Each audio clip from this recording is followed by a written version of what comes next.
The future is bright indeed. We're all of us dreaming of the better days ahead, and a part of your bright new future could be a move to where the magic lives in the greater Orlando area of Florida.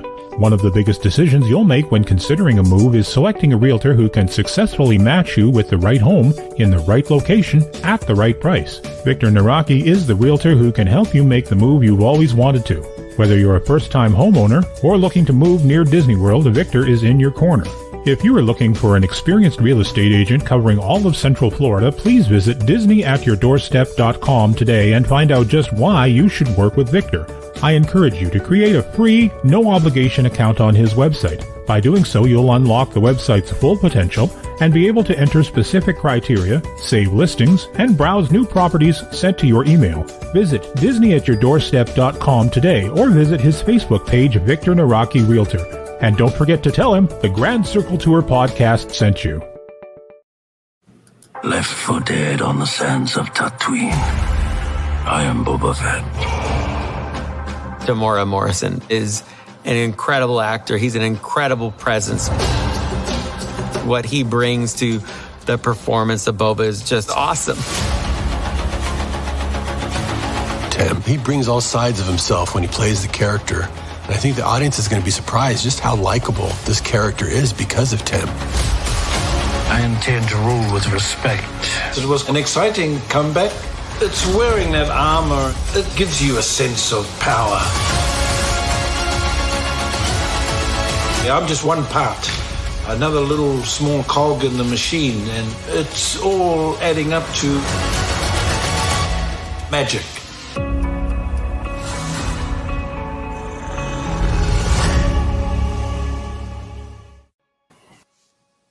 Rising Suns, and welcome to another edition of, what is it? It's a roundtable discussion of the Book of Bantha. No, the Book of Boba Fett. The Bantha of Boba Fett. Book of Boba Fett. There was a lot of Bantha in this one. Yeah. Called Book of Bantha. Joining me today are my two favorite co-hosts from down south and a little bit west. Scott Clark, welcome aboard. And how are you doing today? I'm doing great, Stan. How about you? I am amazing, but you already knew that. Also joining me to my left is Mission Commander Justin. Justin, how are you today? Welcome aboard. I am fantastic as always, Stan. Right on. So, what we're doing? Chapter 4. What was this one called again? The Gathering Storm. The Gathering Storm. Ooh, that sounds exciting. Sounds ominous. Justin, did you like this one? You know, I really appreciated a lot of what of the answers that we kind of got about how Boba Fett kind of got together with Fennec and some of that. We saw hints of that in The Mandalorian. Now we get a little bit more of that backstory. I really appreciated it. I enjoyed a lot of this one. How about you, Scott? No, I agree. I like this one. It filled in a lot of the holes of Boba Fett's story over this and The Mandalorian season 2, so I enjoyed it. Yeah, I really like this one. This one could have been called the Book of Answers. Yeah. Gave us a lot of answers in this one. We're going to get into those right away. So if you haven't seen this one, spoiler alert! You might want to pause it, go watch it, and then come back. I'm pretty sure you guys already watched the show if you're listening to us, anyways. So this one starts off right in the back of tank. There was no delay. They went right into the back of tank. So we know right off the hop we're going to be getting a flashback. You know, we're used to this already. In fact, my first question right at that moment was, are we even going to get present day stuff? Are we going to just have all flashbacks since we're starting there this time? Yeah, I kind of was wondering the same thing. How about you, Scott? No, I did. And to be honest with you, I enjoyed the flashback scene. This scene in this episode and all the previous episodes. So I enjoyed it where it started out. Yeah. Oh, yeah, for sure. So we start off with Boba Fett riding a Bantha through the desert. He's heading towards the palace. He's checking out the palace. He tells the Bantha, not today, there's too many guards. Like, is he going to go charging the palace with riding a Bantha? Not today, girl. too many guards. I liked how the Bantha was wagging its tail. Like they're. I understand from one of the videos I was watching earlier that that's a full-blown puppet that they created. Yeah. I could have told you that. I know a Yeah. puppet when I see one. Yeah. There wasn't an elephant covered in yak hair. Like Like the original. Yeah. the original.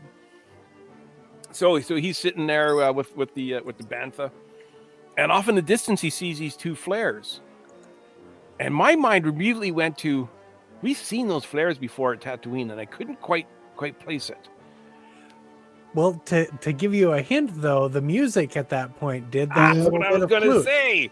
Yeah. I heard that recorder, and once I heard that recorder, I'm like, that's Fennec's flares. I caught it right away.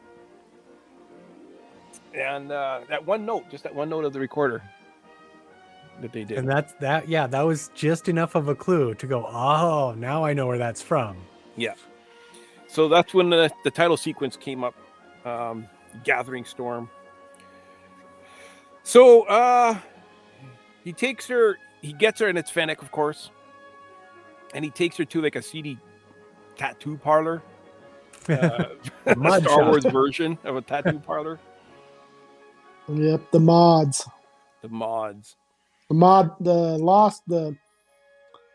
Eisley mod parlor. The Lois Eisley. The Mos Eisley mod parlor. Mod parlor. That's what the official name was? Yeah. Oh, cool. Okay. And I know some people were complaining about how these mods are not Star Wars. I was reading online too, but this doesn't feel like Star Wars. It totally feels like Star Wars. What was Darth Vader made out of? He was half machine. Luke Skywalker had a hand that was machine. Anakin had a hand after the first one or the second one he got robotic hand. I know, like it's totally into the Star Wars universe. I didn't understand people whining. Yeah, the only real difference is these people aren't really trying to hide it. They're trying to show it off a bit more. Yeah. Well, and it sounds like from the looks of it, it looks like they're trying to modify themselves. So from my impression of it is like they don't even have to have an injury, and I think they're just going out and modifying themselves. Yeah, I mean it's their version of a tattoo, basically. Yeah, that's what I was referring to. Yeah, that's what it's like a tattoo parlor. You know, he even says or piercing. Oh, I think we lost our Stan all of a sudden. Bad internet connection. That sort of thing can happen. What I was going to ask was, it's been a day. So, does this give us any insight into why Boba Fett was so willing to team up with the Apple Dumpling Gang last episode? Because he was working with modders all the way back here when he had them work on Fennec Shand. Excellent. I never even thought of that. Yeah, neither did I. Good catch. Yeah, good catch for sure. So he pays the mod guy, the tattoo guy, whatever you want to call him, to save Fennec. He says, "You need to save her. Yeah, she's gonna die." And he hears money.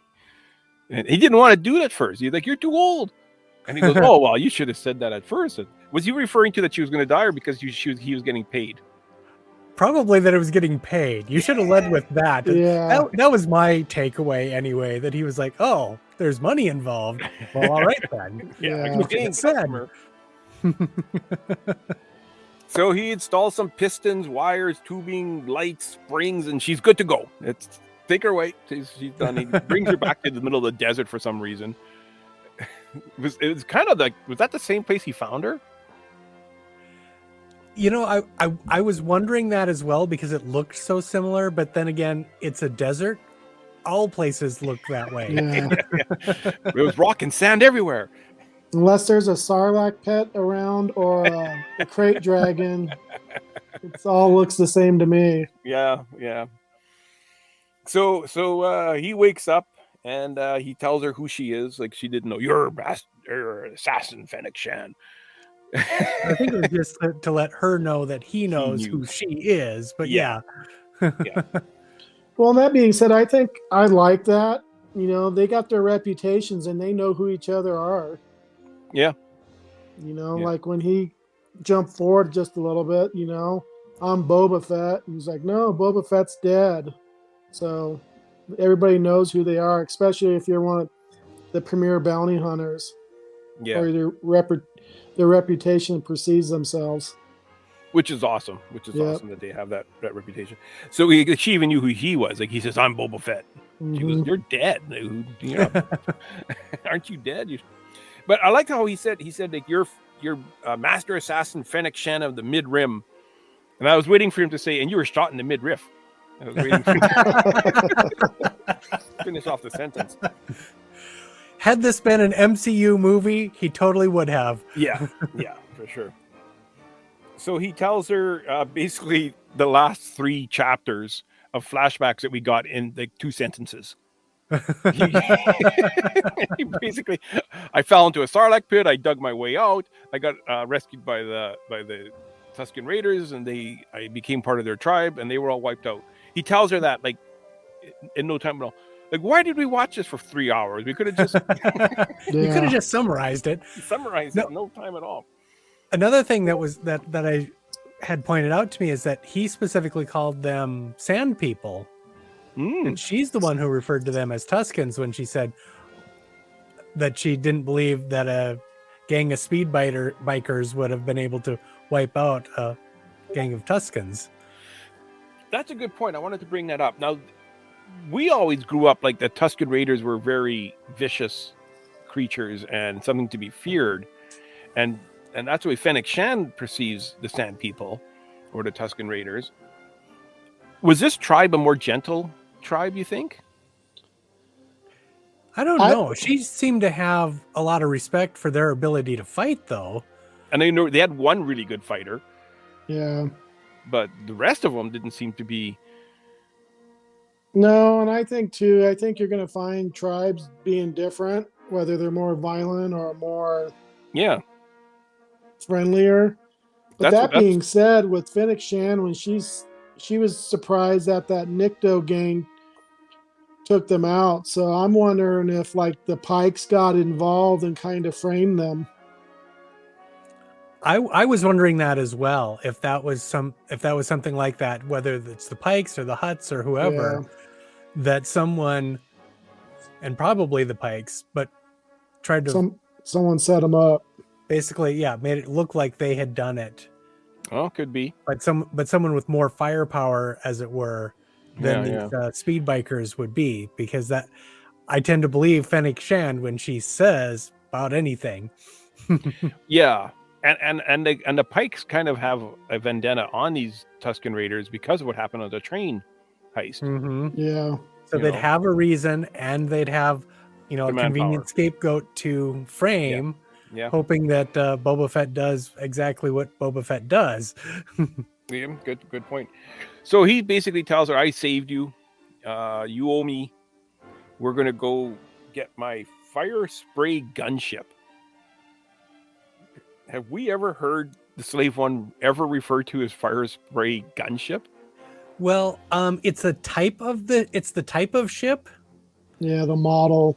It's like, the type of ship, like calling it an A-wing or a Y-wing or an X-wing or something like that. It's a fire spray ship. Okay, but have we ever heard that giving before? it the name. And I've never heard that before. I don't think I've heard it either. I don't think we've heard it like on screen necessarily, but it's something that it's one of those things that's probably somewhere. It's on Wikipedia. I checked like Wikipedia and it's not on Wikipedia. Like that. No, I checked Wikipedia on it because I was wondering about this. I've never ever heard this term before, this name before. So I checked Wikipedia, and there's like 100 listings, but none of them had anything to do with Boba Fett's ship, or any ship really, as far as that goes. It's a Fire Spray 31 class patrol and attack craft. Okay, so there is now. But there wasn't now. There wasn't on Wednesday when the show came out. There wasn't Wednesday morning. And they had a thing, did you want to open a page for fire? It said on that Wikipedia, I could create a page about the fire spray gunship if I wanted to. So it's a patrol ship manufactured by Kuat Systems Engineering. They were used to guard and patrol the prison moon Oval 4. I mean, they found all sorts of stuff here. So Comic Book Man made up a bunch of stuff, is what you're saying. It's a gunship from the Mediterranean system. So anyway, she says, "I'll help you find your ship, but then our debt is paid. I'll stick together with you for that, and then after that, we're going our separate ways." So back at the palace, so they go back at the palace there, and Fennec and Boba are making a plan to get into their ship back, and they can't tell how many guards there are. So Fennec opens up the butt of her gun and pulls out a Quidget ball with lights on it.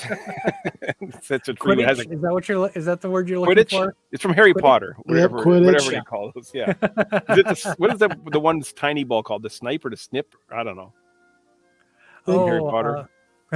The snitch. The snitch. Snitch. There it is. Yeah. So she pulls out a snitch ball and has a camera on it. And some. Why does it have lights on it? So it could get It has caught the thing later too. down the road when it's dark. What's that, I Scott? don't know. So they could catch it when it gets dark. so that the people it's spying on can see it. Yes. It's obviously meant for spying. It's like a drone, right? Yeah. It also makes a whistling sound too. So maybe it's not intentionally made for spying. Maybe she could put a little bit of electrical tape over top of the lights. So this thing flies around and it basically makes a map of the palace and kind of shows like where the guards are and where the ship is, and it's in a garage somewhere. So Yeah, it gives them like this nice little 3D hologram, which was kind of a nice effect. I like that visual effect that they did of that. I thought it looked really cool. And Well, we've seen those before. Go ahead, Scott. Well, then also too, we're seeing the other side of the palace too. This is the back side of it. 'Cause if you notice, the door doesn't drop down. It literally comes from the floor up. From the floor, yeah. Yeah, so we're seeing the back side of the palace. Yeah, which is kind of cool. The to parking garage, as it were. Yeah, the garage in the back as a back lane for parking. It doesn't have a front drive. So he sets the Bantha free, and gives him Bantha starts licking him and whatnot. They didn't do any gaffy stick teeth cleaning at all they did in Mandalorian. I was waiting for him to at one point use his gaffy stick to clean the Bantha's teeth. So Fennec tells Fennec that he is going to find his armor after he gets the ship back. She says, "What's next?" Like after this, so he's gonna go after his armor after this. And then he starts talking about Bib Fortuna double crossed him. Yeah, we've never got a real good explanation about that, have we? I mean, what did Bib Fortuna do to him exactly? Yeah, Maybe Like put what- him on that barge ship at the end of, or the beginning of Return of the Jedi, knowing that something was going to happen. I don't know. No, but Jabba hired him to come on the ship. Like he was a paid bounty hunter to come on. Yeah, but that being protection. said, though, Boba could have passed Han Solo along, and he could have been gone.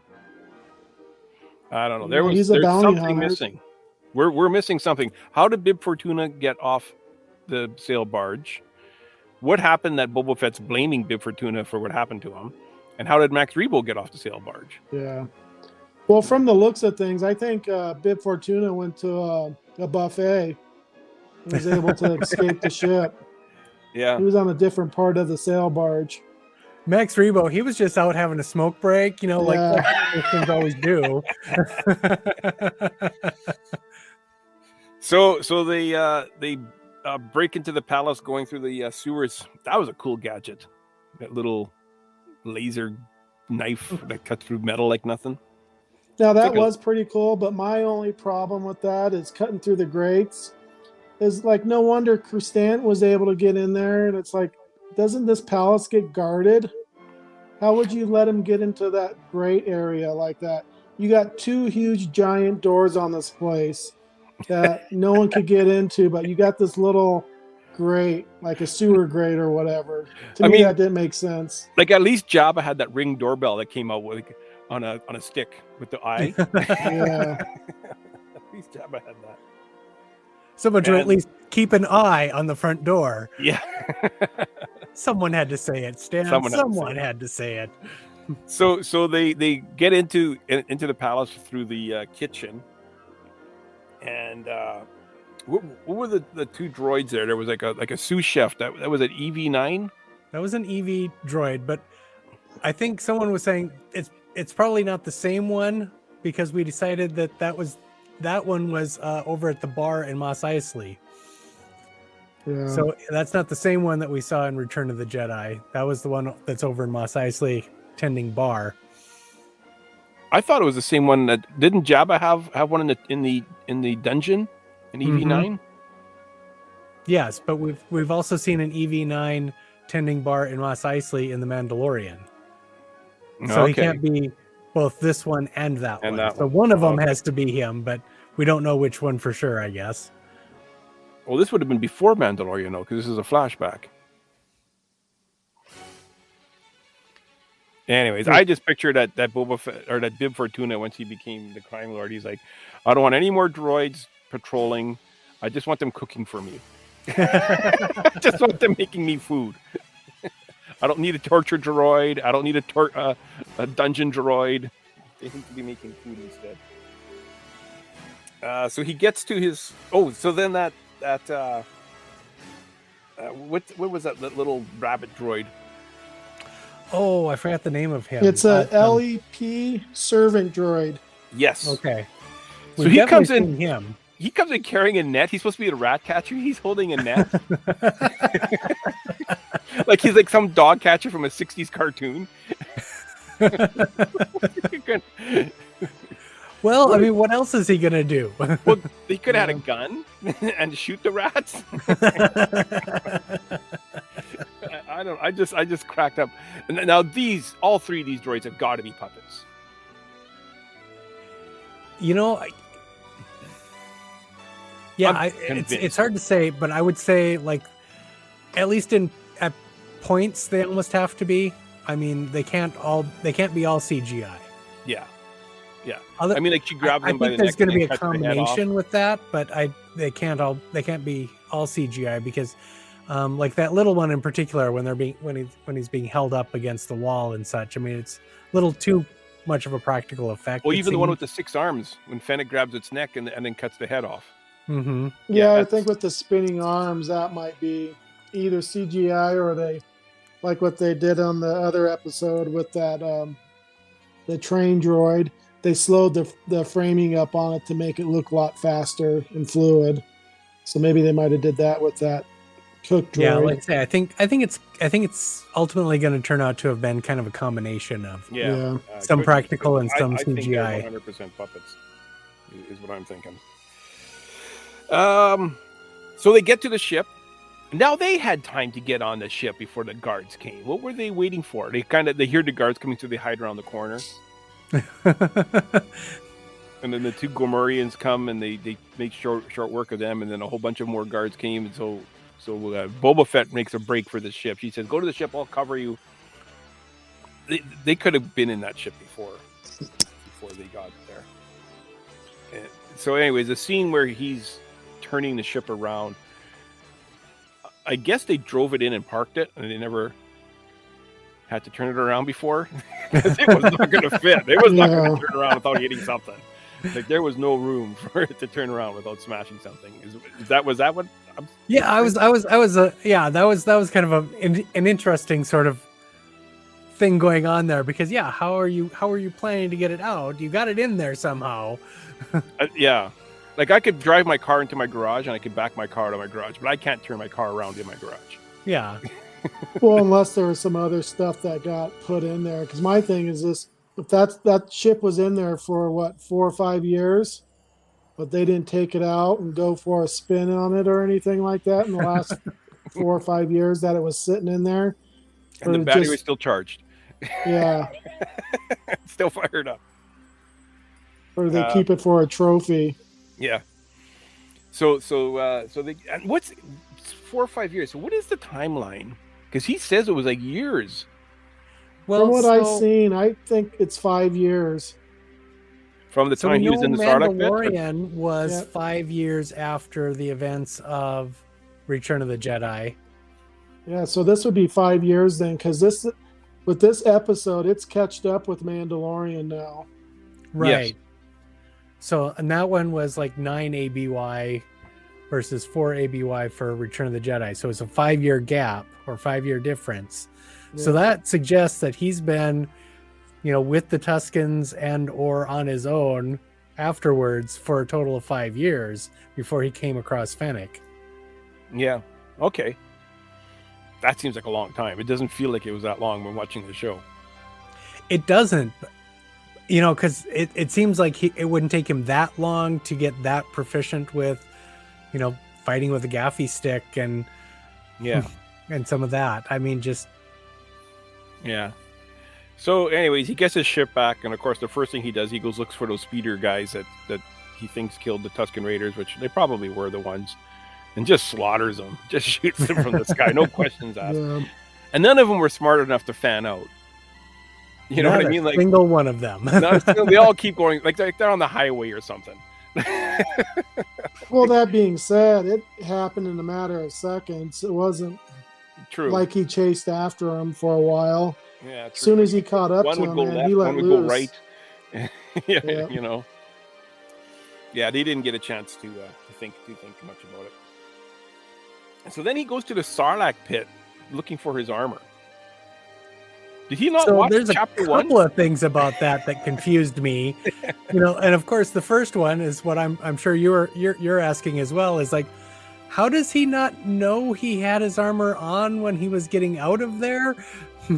Did he lose some of his memory when he was being digested? Yeah, the only thing I could think of, maybe he's like asphyxiated coming out of that Sarlaac pit with all that acid and all that, and just not knowing what he was doing. Well, that's what I'm thinking. Like he had lack of oxygen because he had to use the stormtrooper's oxygen surplus. He had dug his way out. He was unconscious. He got beat up, like knocked unconscious again by the Jawas. So he probably doesn't remember the Jawas being there at all. Yeah. So the last thing he remembers where he had his armor was in the Sarlaac pit. Yeah. But what made him think that he thought it was a good idea for him to take his armor off and climb out of the Sarlaac pit without it? Yeah, how did he think he got out if If he didn't have his then armor? leave Exactly. the armor behind? Yeah, it just didn't add up. So it's like that was so confusing to me why he thought it would be there. Yeah. Well, and the other thing, when you're taking Slave One and looking right straight down the Sarlaac pit, what did they think wasn't going to happen? Yeah, I know. Eh? Like they get like inches away from the opening. Yeah. Well, and on top of that, all of the jets, as it were, are behind them now. How are they even